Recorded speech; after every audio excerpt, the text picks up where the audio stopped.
ഉപ്പാനുമാനും അനുസരിക്കാൻ, അധ്യാപകരെ ഉസ്താദുമാരെ അനുസരിക്കാൻ കുട്ടികളെ പഠിപ്പിക്കേ വേണ്ടത്.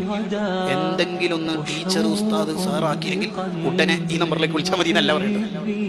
അവർക്ക് പൂർണ്ണമായി മോനെ വഴിപ്പെടണം എന്ന് പഠിപ്പിച്ചു കൊടുക്കണം കുട്ടികൾക്ക്. ഇതിലേക്ക് കാലവും ലോകമൊക്കെ തിരിച്ചു വരും, ഉറപ്പാണ്.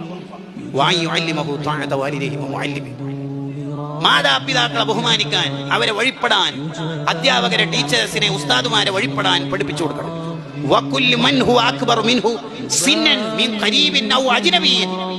പ്രായം കൊണ്ട് മൂത്ത ആരൊക്കെ ഉണ്ടോ, അത് നിന്റെ കുടുംബക്കാരനാവട്ടെ അല്ലാതാവട്ടെ, എല്ലാവരെയും ബഹുമാനിക്കാൻ പഠിപ്പിച്ചു കൊടുക്കണം. വളരെ ആദരവോടെ ബഹുമാനത്തോടെ നോക്കാൻ, അവരെ സമീപിക്കാൻ പഠിപ്പിച്ചു കൊടുക്കണം. അവരുടെ മുമ്പിൽ കളിക്കരുത്. നിന്റെ മൂത്താളല്ലേ, നിന്റെ മൂത്താൾ മുമ്പിന്നാണോ കളിക്കുന്നത്?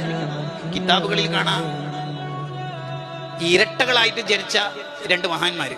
ഇരട്ടകളായിട്ടാണ് ജനിക്കുന്നെങ്കിലും ഒരാൾ കുറച്ച് മുമ്പ് വരും, അതിന് ശേഷമാണല്ലോ മറ്റേ ആൾ വരിക. ഈ ശേഷം വരുന്ന ചിലപ്പോൾ 1 മണിക്കൂറാവാം, 2 മണിക്കൂർ ശേഷമാവാം, അല്ലെങ്കിൽ 3 സെക്കൻഡ് ആവാം, എന്തോ ആവാം. ആദ്യം വന്ന ആളെ ജ്യേഷ്ഠനായിട്ട് കണക്കാക്കപ്പെടും അല്ലെ, ഇരട്ടകളാണെങ്കിൽ തന്നെ.